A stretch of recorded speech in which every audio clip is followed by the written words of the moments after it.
Turning now to the war in the Middle East. Israel ramping up attacks in Gaza, where the Hamas-run health ministry says more than 700 people have been killed by Israeli airstrikes over the past day. Fox 5's Sharon Crowley joins us now in studio with the latest on the fighting. Sharon.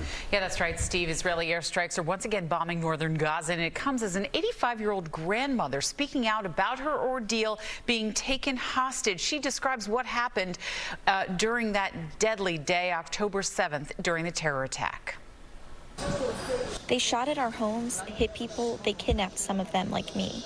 An Israeli grandmother describes the terrifying moment Hamas militants stormed her community and took her hostage. The 85-year-old, one of two hostages released Monday, her daughter translating for her as she recalls being slung over the back of a motorbike and taken into a huge network of tunnels. She was taken through the plowed fields with a man in front on one side and a man behind her, and that while she was being taken, she was hit by sticks. President Biden's administration still working to free other American hostages in Gaza. We're not completely sure about the location of each and every hostage.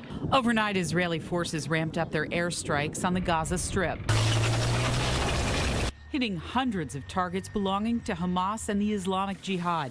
Israeli officials say they hope by increasing pressure, Hamas will release more hostages. If they are releasing people, it's because they're being compelled to do so by the pressure. President Biden says humanitarian aid is not getting to Gaza fast enough.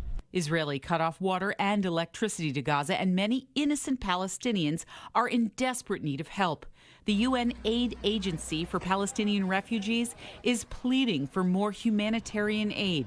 Fuel supplies there are expected to run out within days. Unfortunately, today we haven't seen any trucks go in. We'll see what the hours to come bring. National Security Council spokesperson John Kirby says a pause in the fighting is a possibility to allow aid, but a ceasefire right now is not an option. A ceasefire right now really only benefits Hamas. Well, as the fighting escalates, the U.S. says it will send military advisors and more defense systems to Israel. During the White House briefing today, the National Security Council spokesman John Kirby, that you saw there, continued to insist that the president is in regular communication with the Israeli prime minister, speaking to him about getting hostages out and humanitarian aid in to Gaza. Natasha. All right, Sharon, thank you.